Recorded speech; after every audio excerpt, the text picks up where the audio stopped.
মুয়াজ্জিন আমারে ফজরও ডাক মারছে, আমি যাই নাই। মুয়াজ্জিন জোহরেও আমারে কত মধুর কণ্ঠে ডাক মারছে, আমি যাই নাই। আমি খেলাধুলার মধ্যে ছিলাম, মুয়াজ্জিন আমারে ডাক মারছে, খেলার মায়া পাই আমি তাও যাইতে পারি নাই। আখরে মাগরিবের সময় মুয়াজ্জিন আমার মাওলার পক্ষ থেকে কত দরদ মাখা কণ্ঠ নিয়ে ডাকছে, তবু আমি যাইতে পারি নাই। আখরে আল্লাহর ঘর থেকে চতুর্দিক থেকে আওয়াজ আসা শুরু হয়ে গেল। ইঞ্চি ইঞ্চি মাটি, প্রত্যেকটা জায়গার মধ্যে আজান শোনা যায়। বান্দা যেই জায়গায় যাইবা, এটা বাংলার জমিন, মসজিদের শহর, মসজিদের দেশ, মসজিদের নগরী। যেই দেশের মধ্যে 3 লক্ষের চাইতেও মসজিদ আছে, আল্লাহু আকবার, সেই দেশের ইঞ্চি ইঞ্চি জায়গার মধ্যে আজান শোনা যায়। রে আল্লাহর বান্দা, এরপরে আজান শুনে আসার সময় মুয়াজ্জিন কত দরদ মাখা কণ্ঠ নিয়ে ডাক মারছে, আয় আয় আয়, আমার মাওলার ঘরে রহমতের বৃষ্টি পড়তেছে, আয় আমার মাওলার ঘরে,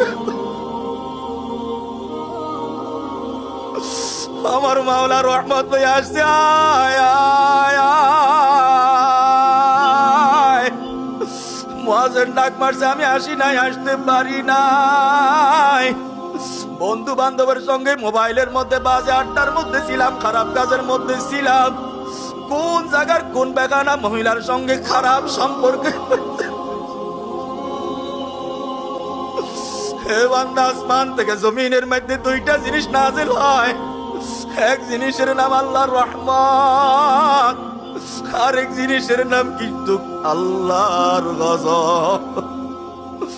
ও বান্দা, প্রতিদিন যারা নামাজ পড়ে আমরা সূরা ফাতিহা প্রত্যেক রাকাত নামাজের মধ্যে হয় নিজে তেলাওয়াত করি, না হয় ইমাম তেলাওয়াত করে আমি শুনতে পাই। ইমাম সাহেব তেলাওয়াত করেন, সিরাতাল্লাযীনা আন'আমতা আলাইহিম। আল্লাহ আমাদেরকে ওই পথ দাও, আল্লাহ আমাদেরকে ওই পথের নিয়ামত দাও যেই পথের মধ্যে তুমি আর তোমার নবীকে পাওয়া যায়। আল্লাহ আমাদেরকে ওই পথের প্রতীক বানাও, যেই পথে চলার কারণে পৃথিবীর শুরু থেকে এই পর্যন্ত যাদের উপরে তুমি খুশি হইয়া নিয়ামত দিয়া দিলা। আল্লাহ নবীদেরকে যে নিয়ামত দান করলা, রাসূলদেরকে যে নিয়ামত দান করলা, আল্লাহ সাহাবাই কেরামকে যে নিয়ামত দিলা, তাবিঈনদেরকে যে নিয়ামত দিলা, তাবিঈনদেরকে যে নিয়ামত দিলা, আল্লাহ সালফে সালেহিনদেরকে যে নিয়ামত দিলা, মুফাসসিরিনদেরকে যে নিয়ামত দিলা, আল্লাহ মুহাদ্দিসিনদেরকে যে নিয়ামত দিলা, আল্লাহ মুআল্লিমিনদেরকে যে নিয়ামত দিলা, আল্লাহ ফকিহদেরকে যে নিয়ামত দান করলা, ওলি আল্লাহ গাউস কুতুব পীর মাশায়েখদেরকে যে নিয়ামত দান করলা, আল্লাহ আব্দুল কাদের জিলানীরে যে নিয়ামত দান করলা, আল্লাহ তোমার নাক্কার বান্দা বান্দীদেরকে যে নিয়ামত দান করলা, যে নিয়ামত পাইয়া তারা দুনিয়ায় সুখী হয়ে গেছে। মৌতের সময় ঈমান লইয়া হাসতে হাসতে নুরানি চেহারা লইয়া কবরে জান্নাতের বাসিন্দা হয়ে গেছে। আল্লাহ আমাদেরকে তাদের নিয়ামত দান করো। এর পরের আয়াতের মধ্যে আমরা আরেকটা আল্লাহর কাছে দোয়া করি, আল্লাহ আমাদেরকে ওই গজব থেকে বাঁচাও, ওই লানত থেকে বাঁচাও, তোমার ওই আযাব থেকে বাঁচাও। আল্লাহ তুমি যুগে যুগে যুগে যুগে আদম পয়গম্বর থেকে শুরু করিয়া ঈসা পয়গম্বর পর্যন্ত, ঈসা পয়গম্বর থেকে শেষ কইরা আমার প্রিয় নবী সরদারে দুদাহা সাইয়্যিদুল আম্বিয়া জনাবে মুহাম্মদুর রাসূলুল্লাহ সাল্লাল্লাহু আলাইহি ওয়াসাল্লাম পর্যন্ত আল্লাহ 2,24,000 পয়গম্বর সাহাবাই কেরামের জামাআত সহ আল্লাহ তামাম দুনিয়ার যত ওলি আল্লাহ গাউস কুতুব বাদ দিয়া আল্লাহ যাদের উপর তুমি যোগে যোগে যোগে যোগে নারাজ হইয়া যাদেরকে গজব দিয়া ধ্বংস করছো, আল্লাহ যেমন কওমে লূতকে তুমি একটা গজবের মধ্যে পালাইলা, আল্লাহ কওমে আদকে একটা গজবের মধ্যে পালাইলা, আল্লাহ কওমে সামুদকে একটা গজবের মধ্যে পালাইলা, আল্লাহ কওমে ফিরাউনকে একটা গজবের মধ্যে পালাইলা, আল্লাহ কওমে নমরুদকে একটা গজবের মধ্যে পালাইলা, আল্লাহ কওমে আবু তালেব, কওমে আবু জাহেল, কওমে আবু লাহাবদেরকে তুমি যে গজবের মধ্যে পালাইলা, আল্লাহ গো তোমার কাছে দোয়া করি, তোমার কাছে পানা চাই, আল্লাহ ওই গজব আমাদেরকে দিও না, আল্লাহ ওই গজব আমাদেরকে দিও না। আল্লাহর কাছে দোয়া করি রোজানা রোজানা, কিন্তু কি দোয়া করি দুর্ভাগ্য আমরা নিজেরাও জানি,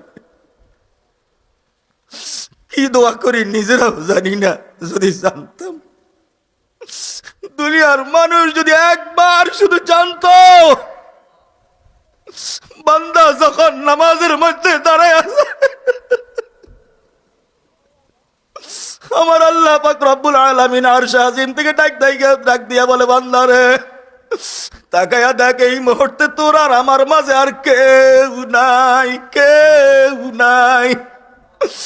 এই জন্য বাজার নামাজের নিয়ত যখন একবার হইয়া যায় নামাজের ভিতরে কিন্তু ঘর বাড়ি কিচ্ছু থাকে না, ছেলে মেয়ে থাকে না, মা বাবা থাকে না, আপন জন আত্মীয় স্বজন পাড়া প্রতিবেশী ভাই বন্ধু কেউ থাকে না। নামাজের ভিতরে ঘর নাই, বাড়ি নাই, দোকান নাই, দোকানদারি নাই, মেম্বারগিরি নাই, চেয়ারম্যানগিরি নাই, বড় হুজুরগিরি নাই, ছোটগিরি নাই, হাবেজ সাহেবগিরি নাই, মুফতিগিরি নাই, মুহাদ্দিসগিরি নাই, নাই নাই নাই কিচ্ছু নাই। আমার আল্লাহ ডাক দিয়া বলে বান্দারে তুই আর আমি ছাড়া কেউ নাই। এ বান্দা তুই যেই কথাগুলি আমার কাছে বলতেছ রে বান্দা আমি আল্লাহ তো শুনতেছি। এ বান্দা তোর প্রত্যেকটা কথার জবাব আমি আল্লাহ মুহূর্তেই দিয়া দেই। আফসোস আমরা কিন্তু বুঝতে পারি না কেমন মজা নামাজের মধ্যে পাইয়া গেলেন, কেমন মজা নামাজের মধ্যে পাইলেন।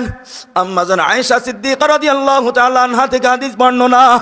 আম্মাজান আয়েশা সিদ্দিকা রাদিয়াল্লাহু তাআলা আনহা বলেন আমার প্রিয় নবীজি আশার নামাজের পরে বাসায় আয়েশা আমার প্রিয় নবীজি যখন নামাজের মধ্যে দাঁড়ায়া যাইতো কখন যে বেলাল ফজরের আজান দিয়া দিত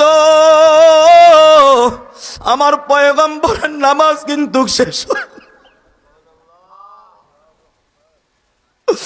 আম্মাজান আয়েশা বলেন আমার প্রিয় নবীজি যখন নামাজ আদায় করত নামাজের মধ্যে দাঁড়ায়া থাকতে থাকতে থাকতে থাকতে আমার প্রিয় নবীজির পাও মোবারক গুলি পর্যন্ত ফুলিয়া যাইত।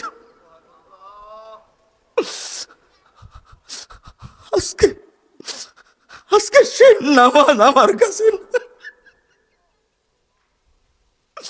আজকে সেই নামাজের মর্যাদা আমার কাছে নাই, আজকে সেই জিন্দা নামাজ আমার কাছে নাই। বাজান আমার কাছে যেই নামাজ আছে এটা হইল মুর্দা নামাজ। মুর্দা যেমন লড়ে না, সরে না, লড়ায় না, সারায় না, মুর্দা যেমন বলে না, শুনে না, দেখে না, দেখায় না, আমার নামাজটাও এমন লড়েও না, সরেও না, দেখেও না, দেখায়ও না। আমার নামাজটা এমন মুর্দা নামাজ যেই নামাজ আল্লাহ পর্যন্ত পৌঁছায় না। আমার নামাজ আমার গায়ের উপরে চলে আসে। যেরকম আমরা বলে থাকি থুতু যদি মারা উপরের দিকে পড়বে নিজের গায়ে, কথা ঠিক না বেটি?